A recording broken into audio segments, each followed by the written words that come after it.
Trijntje Beimers is in 1953 op een boot gestapt met $40 op zak.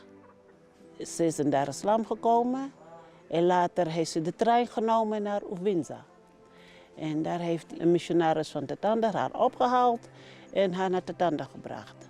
Daar is haar eerste missiepost begonnen. Ze is eerst met de medische zorg een beetje begonnen en later is ze met het kinderthuis begonnen. Er kwamen in het begin eerst een paar kinderen. Die heeft ze later officieel geadopteerd.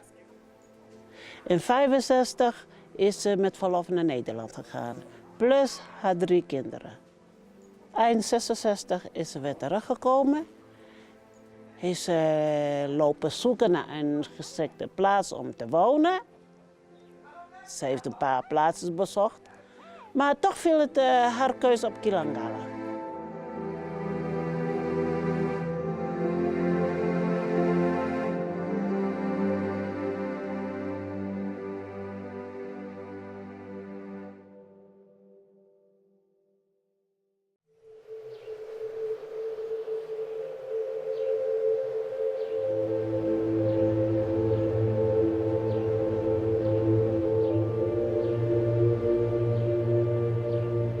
I was born in 1961. I was born at Tatanda Mission, where my father and my mother worked with American people.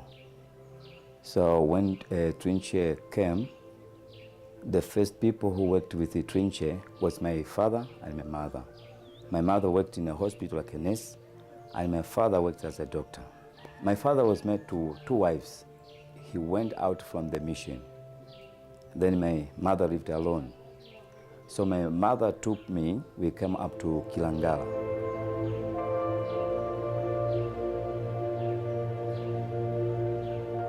And when I grew up, I started working, helping in the mission as a volunteer. And afterward, then I was appointed to work in the mission as a planning officer. So and I went to the theological college. I got the diploma of theology. And then I worked for Moravian Church for 1 year. I came back again to the mission to help. So I started helping until I was appointed to become a project manager. So from there, I worked with the Tryntsje. Tryntsje used me as a driver. So I drove her around the country. So we went everywhere, spreading Nuru and writing the names of the new people who could read the Nuru. Before Tryntsje died, I became also to be involved in the mission. So the first thing which I did was to dedicate the powers to the people, because I was trying to focus on the future of the mission. Of course, things changed a little bit, because now we depend on her because she put a lot of efforts in the mission. But we came up together as a unit. Wewe watawala kila mahali, mbingu na dunia ni mali yako, niende wapi Mungu wangu? Nijifiche wapi Mungu wangu? Wewe watawala kila mahali, mbingu na dunia ni mali yako, niende wapi Mungu wangu? Weka kitanda changu kuzimuni, kirusha angani, weka makao yangu baharini, Mungu wangu kote uko. Weka kitanda changu. Nimeanza kazi Kilangala Mission mwaka 1994 nikiwa kama clinical assistant. Nilisoma kwa muda wa miaka 2 ndio nikatunukiwa kuwa clinical officer.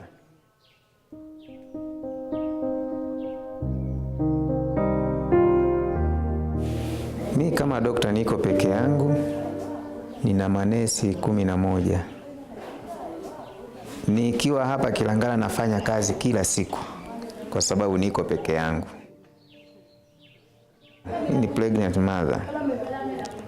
Hawachangii kitu chochote, ni huduma inayotolewa bure. Watoto wadogo wanaokuja. Hizi chanjo tunazozitoa zinatolewa bure, na wazee wasiojiweza na wenyewe wanatakiwa kutibiwa bure. Ni sera ya serikali ya nchi yetu. Kuna kliniki kama hivi leo, siku ya Jumanne ni siku ya kuwahudumia watoto, kupima na kutoa chanjo. Siku ya Jumatano ni siku ya kliniki kwa wale wagonjwa wenye maambukizi ya HIV. Kila tarehe 25 ya mwezi huwa tunakwenda outreach kijiji cha Kantawa kutoa huduma za watoto kwa shughuli za chanjo, vaccination.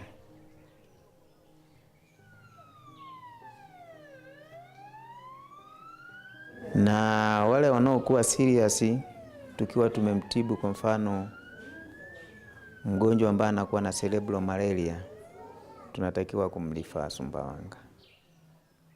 Ndiyo, ninahitaji wa kunisaidia kazi. Mnapokuwa wawili watatu, share zile idea za masomo na shughuli zenyewe.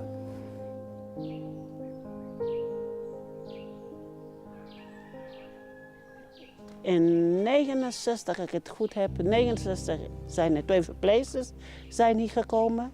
Die hebben haar toen geholpen in de polykliniek gedeelte en een andere kinderthuis. Zodoende kon ze verder met de Nuru.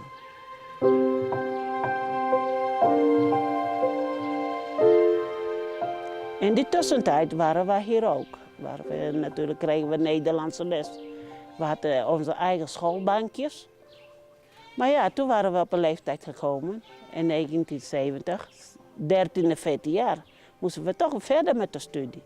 En hier waren niet zoveel geschikte scholen, moest je wel een eind misschien naar Beja of Dar es Salaam. Zodoende moesten we naar Nederland. En dat is toen ook gelukt. Toen zijn we met z'n drieën eerst naar Nederland gegaan, 1970. Dat was Johnson, Thea en ik. Mijn zusje Thea is naar de huishoudschool gegaan. En Johnson, dat zou dan mijn aanstaande man worden, die is op een grafische school gegaan. En ik ben later naar de MAVO gegaan. In 1975 zijn we teruggekomen. Maar in die tussentijd had ze de Bijbelschool opgezet, had ze een blinderschool opgezet. En toen had ze inmiddels in die tijd ook iemand uit Nederland gevraagd voor de polykliniek. Een arts. Dus in die 5 jaar was al een heleboel dingen gebeurd. 74, 75 ben ik toch tot ontdekking gekomen. Wat is de bedoeling met mijn leven? Wat wil je? Ik heb het heel goed gehad, echt. Ik heb het heel goed gehad in Nederland. Maar toch kreeg ik een vraagje. Ik heb het toen met de Heer erover gehad. Wat ga je doen? Wat ga je met je leven doen? Heb ik besloten om weer terug te komen. Om onder de mensen, mijn eigen mensen, het werk voor te zetten onder de kinderen.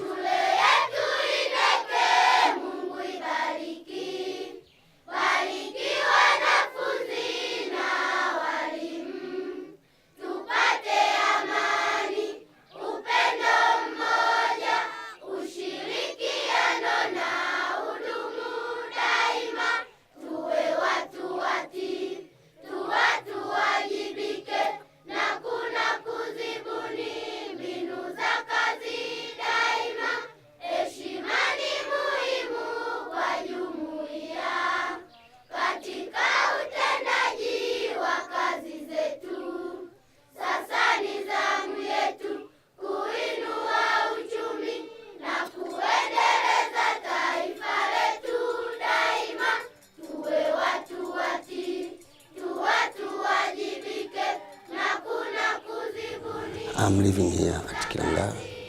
My function here is to teach children who are under 7 years.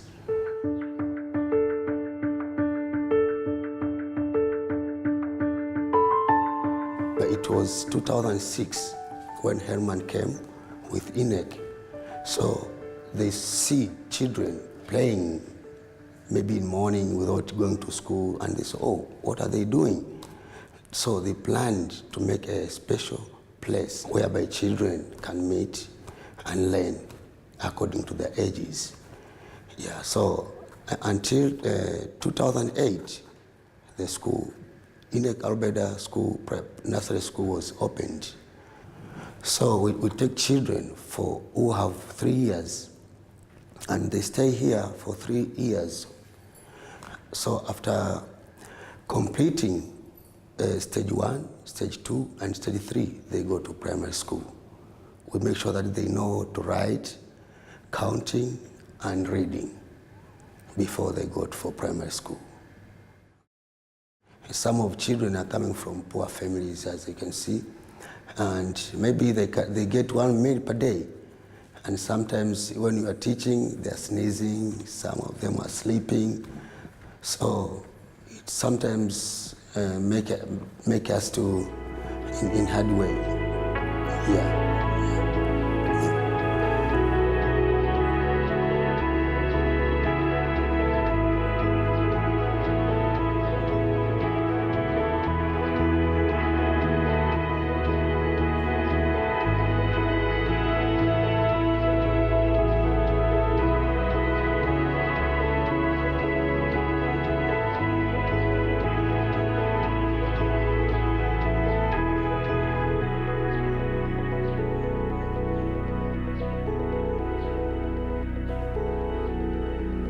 I joined Kilangala Vocational Training Center in 2004 in August.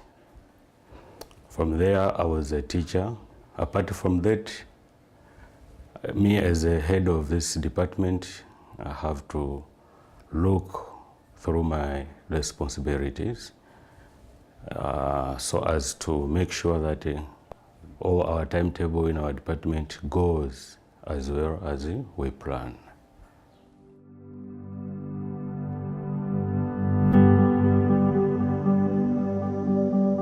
The government wants us to have a higher grade. We have 2 kinds of the students. There is 10 students who are supposed to be paid by ZZG. And we have another 5 students whereby have to be paid by the missionary. And the rest are coming from the family where they can be able to pay for the school fees. And by then we have a total number of 34 students. First of all, we need them to know their occupation or the activity that they tend to do in their lives. For example, here we have 4 occupations whereby we have those civil engineering, there's carpenter and joinery, and we have masonry, bricklayer, we have tailoring, and also we have electrical installation. We teach them entrepreneurial education. They have to know how to find their customers, how to handle their customers. A small number who comes from their homes and they come and go back. And also the second category is those students who come from far away and they tend to sleep here and they take food here. Those are dormitory students. I'm very proud to go on with my activities or my work, since I know that through this work I'm learning my life. My family are depending on this. So I'm only saying that God himself knows the great job that you people are doing for we people.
ninaishi hapa Kilangala. Kazi yangu ni msimamizi wa mashamba. Ninaishi na familia yangu, mke na mtoto mmoja. Ninaishi nao hapa.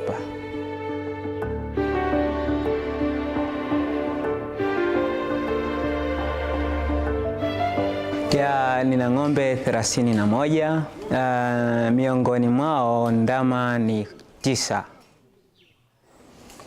Mashamba nilionayo, nina ekari 23 za mahindi, nina ekari 4 za ngano, nina ekari 10 za maharage, nina ekari 2.5 za alizeti. Kulingana na hali ya hewa ya mwaka huu sio nzuri sana upande wa maharage. Upande wa ng'ombe tunakamua maziwa, tunapelekea watoto kwa ajili ya chakula. Waga tunanunulia vitendea kazi, hususani kama mbegu, kuwekea kwenye parizi, mbolea, pamoja na kupandia mazao shambani. Inaweza pale kulingana na miundombinu ambayo tayari tunaendelea kuiboresha.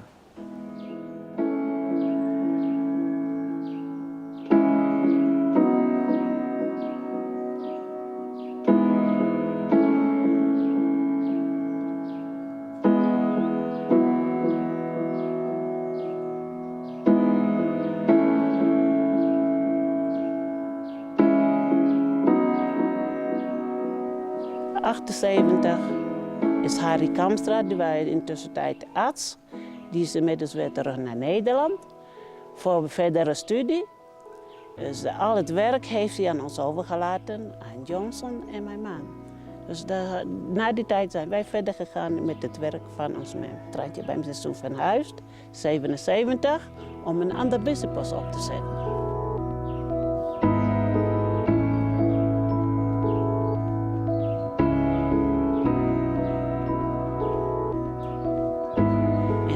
Kantembo mission geworden. En daar heeft ze een kinderthuis opgezet. En natuurlijk is ze verder gegaan met de Nuru. En wij zijn hier gebleven. En in die tussentijd is Christopher ook verhuisd naar Kantembo. Die heeft jaren eerst hier gewoond en gewerkt.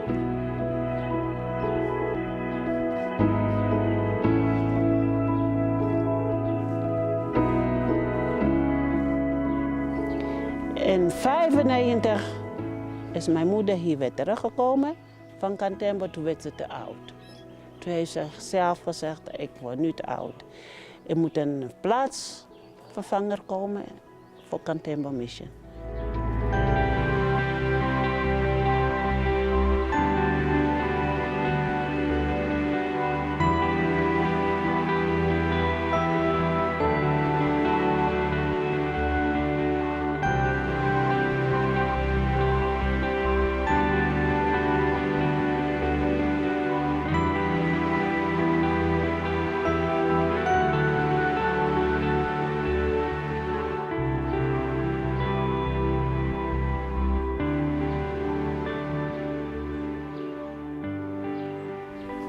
I was born in 1959.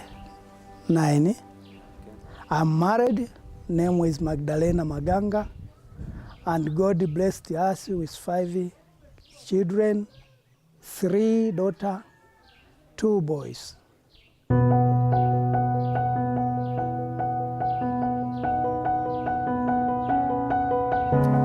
Normally I'm overall in charge for Kantembo Mission, looking for children home, looking for farming, looking for cow, to look for those small projects, to the leader of those projects that everything is going well.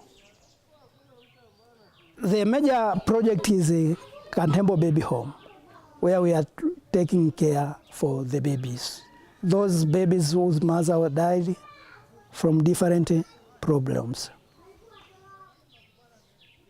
The capacity of our center is to accommodate 15 babies, but now we have only 7 babies and their caretakers.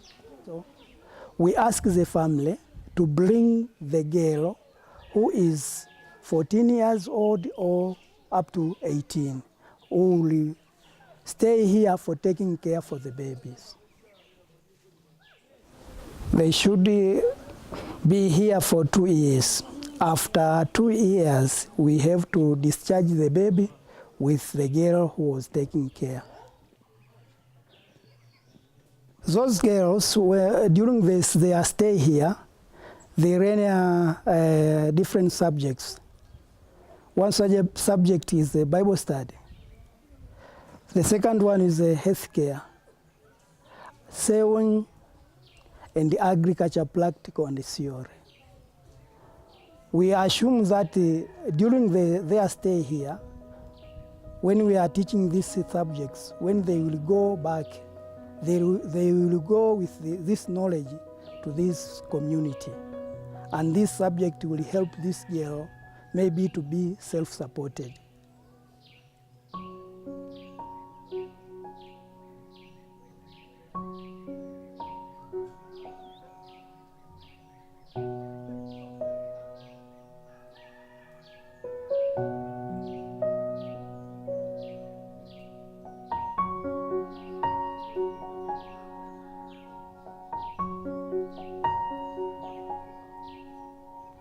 Nafanya kazi katika nyumba ya watoto wenye shida. Ninaishi Kilangala Mission. Historia ya watoto wanakuja kwa sababu hiki kituo kimetambulikana. Kwa hiyo wazazi wa watoto wanafahamu kwamba anapofiwa mke ni lazima mtoto aje hapa moja kwa moja, kwa sababu kituo hiki kinafahamika.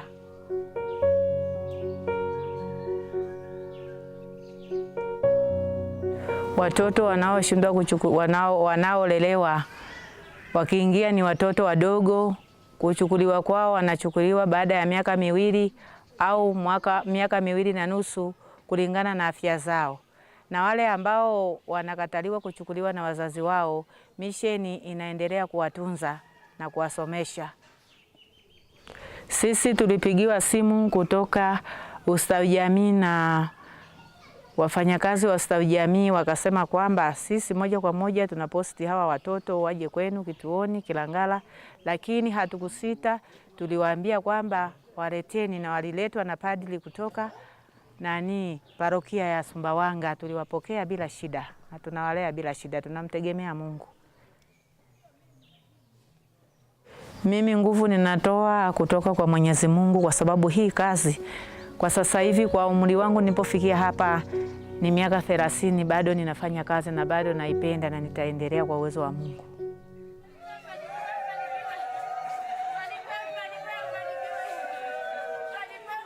Nafanya kazi kituo cha afya Kilangala. Mimi ni nurse assistant. Nafanya kazi sehemu zote general, na nimefanya kazi hapa kama miaka 10 sasa, 15.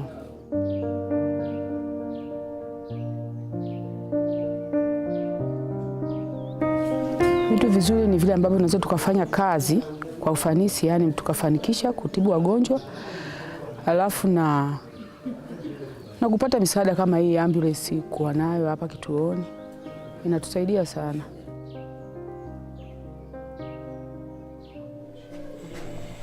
Kwa hiyo kuna kama shenda kwa yao hivi vina bwana anawafa. Kwa hiyo nienda soko imala natakanja kanene ya baba kwa nana. Ndenge ngasaidi ya chimwa. Toto fumu kama shenda kwa. Tapita kama kawaida tulamba kanda ka kwanza kanda ka uwele. Pani bleki yawezekana kulema. Vino awetigonga kanana mpona na atichisika vya kwenda. Avina nanzija anengwate zani pikipiki nikumpakila. Wakapaza nati hapa mwetu kwene. Chapo ate kana vanati ntwale ni Kilangala.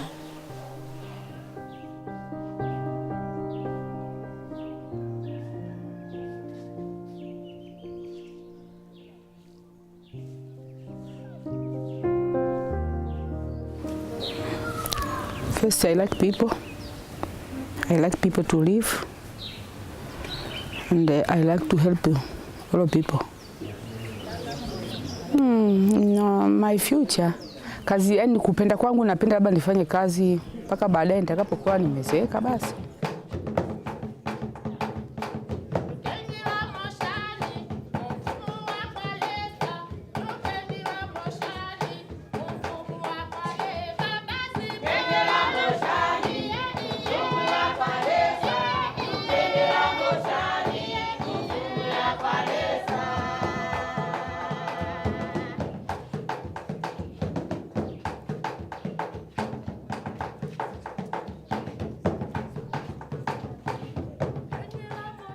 Na mimi ni mkuu wa idara ya Nuru na tunafanya kazi ya kufundisha dini shuleni, lakini pia tunaandaa nuru kwa maana ya kuchapa, kusambazia watu vijijini.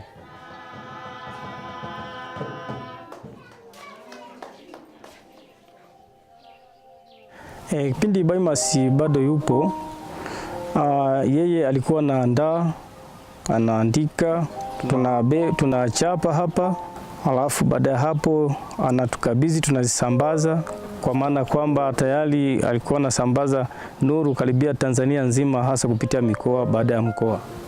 Kwa hiyo tunamshukuru Mungu kwa ajili ya kazi hii, kwamba kwa sasa katika miaka 50 ambayo tunaelekea kusherehekea, tunaamini ya kwamba kazi ya bibi yetu Beimers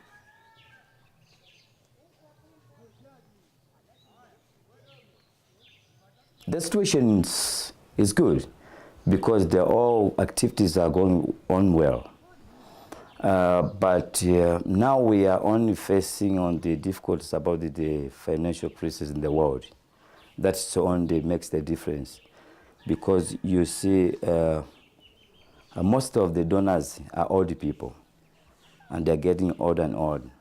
You know, the contribution to the mission is going less. So now we are planning to make self-supporting, and this is the idea that we are coming up. So now we have to change from the past to the new system. I'm sure that it will take time, but it will come up. And the only thing that we are trying to do is to involve the young people to come in with a new idea of making self-supporting. If they really concentrate on that, then it will be okay. So we are looking for future for self-supporting.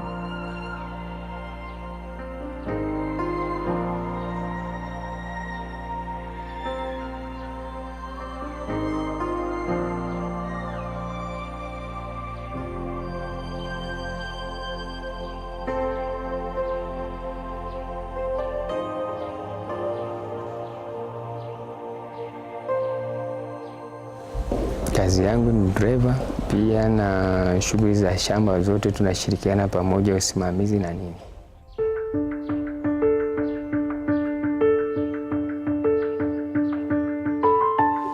Napendelea tu kulima kama ninavyofanya. Kweli kazi yangu naipenda jinsi ilivyo, hivyo kulima, fanya nini, zote napenda ninazozifanya. Wakati mwingine kazi zetu hazina muda, tunafanya, unaweza ukaingia saa 12 mpaka saa 12. Mimi naona ni sio mbaya sana. Itakuwa na mafanikio baadaye. Ndio, ni vizuri pia, maana tunaelewana vizuri. Ndio, naweza kuambia tu kwamba na tunashukuru tu kwa msaada wao kwanza wanaotusaidia kwa kazi za shambani. Mimi nafikiri waendelee mpaka pale watakapotuinua, basi tuweze kujitegemea kwa baadaye watakapokuwa wametusaidia tumeinuka.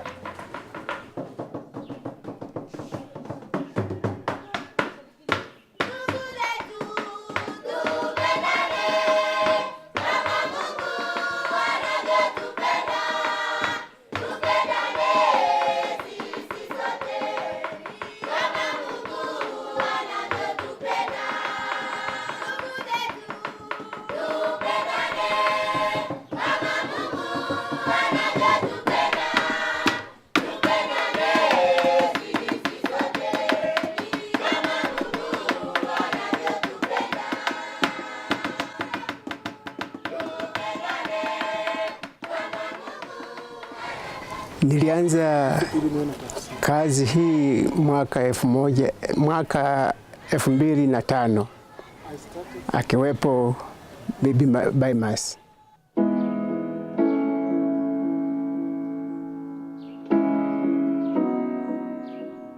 Kwa ninapokwenda kusafirisha nuru ama kusambaza nuru, ninatumia baskeli ama gari. Hiyo baskeli ninapeleka vijijini, na ninapokwenda shuleni kufundisha watoto, baskeli ninaazima. Kazi ambayo ninaipenda kweli kweli na kufundisha shuleni. Mimi ninatoka nyumbani kwangu, ninakuja ofisini idara ya nuru, na ndipo tunapokuja tunafanya kazi ya nuru humu. Baada ya kusambaza, kwa sababu inakuwa ni safari ndefu, basi natoka huku na kwenda kupumzika nyumbani, kesho yake nakuja kazini. Kwa kutumia gari tunakwenda siku 2 au 3, inategemea kwamba kunakuwa mambo mawili. Kunakuwa nuru yenyewe na filamu.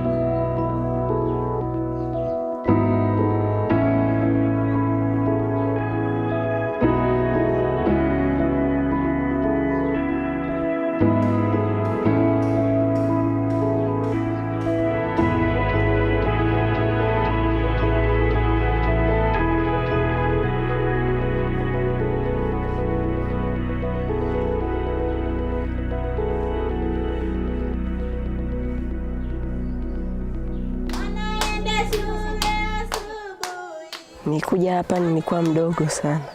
Nilikuja kama na miezi 2, kachanga kabisa, kwa siku 2. Nilikuja hapa nilikuwa mdogo kabisa, nikaa tu siku 2 ndio nikawa naletwa hapa kwenye kituo cha kulelea watoto wenye shida Kilangala Mission.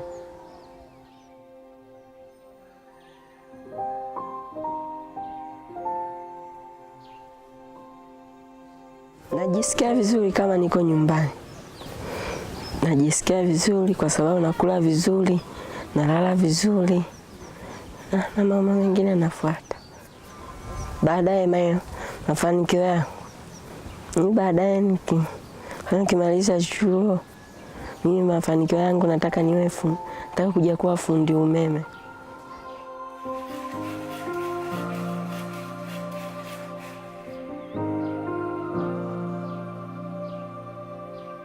Mimi naitwa Baraka, natokea Mpasa. Fani yangu ni useremala.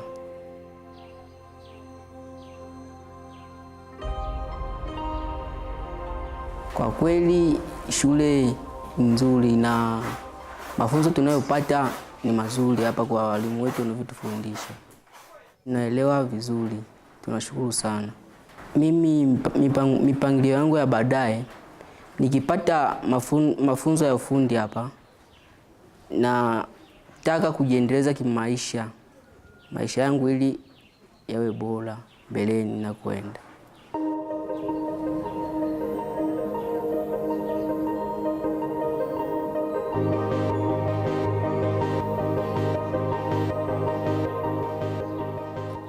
Well, at this moment we are trying to make self-supporting through agriculture. So this is the idea which we started with. So and after a couple of years, then we will see exactly whether this is the right project or not. And then we have to switch to another project. Yes, at this moment we have almost 4 projects. We have an evangelism project, and we have the hospital, we have a vocation training center, and we have an orphanage. And we have sub-project which is now connected to the government, and that is the nursery school and the primary school. So now we have to change the idea on how we have to plan to make a new project which will be suitable. And the place where we are near to the national park. And we think if maybe we could make a guest house, for instance, and we have like a van which can bring the people to the national park, then we can advertise, we can make money. Going to Netherlands has helped me a lot, Because the life is totally different. Totally different. The way the people in Netherlands think, the way the people they do, and the way we think here, and the way we do here is totally different. Here in Africa, yes is no, and no is yes. Here in Africa, we have watches, but we don't follow it. In Netherlands, you say time is money, but here we don't have that thing. We have all time. In the Netherlands, when you plan that, okay, I want just to work this for 2 days, it has to be 2 days. When you come down here, it goes up to 7 days. That makes different. Yeah. When Beimers came here, the work that she was doing was coming from heart. So people get to understand and they adopt that we have a responsibility to help each other. We as a Christian, we believe that God is the one who gives us power. Because we have life through Him.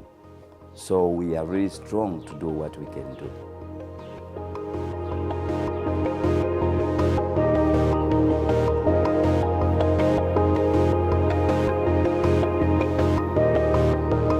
Maybe if they will be enable us by assisting us, maybe by giving us trade in order to extend our agriculture, maybe we will be independent. But the time is not yet to them to cut the assistance to our mission. When the time will become, they will do so. But they will do so. But now we can't be independent ourselves.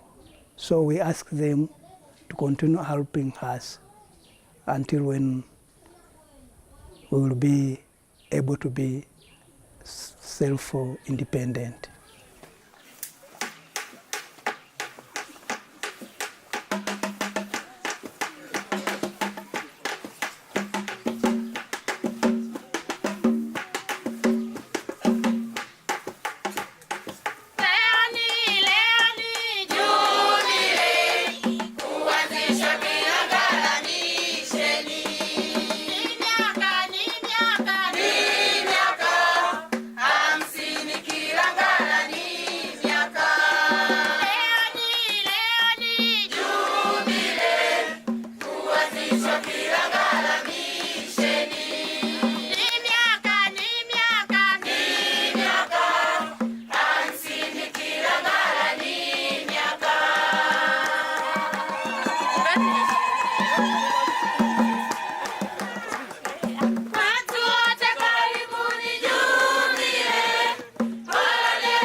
Kwamba mimi nilikuwa nimetoka tena kwenda Sumbawanga. Watu wote karibuni Jubilee.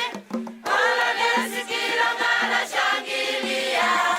Tuipande Kilangala kwa shangwe.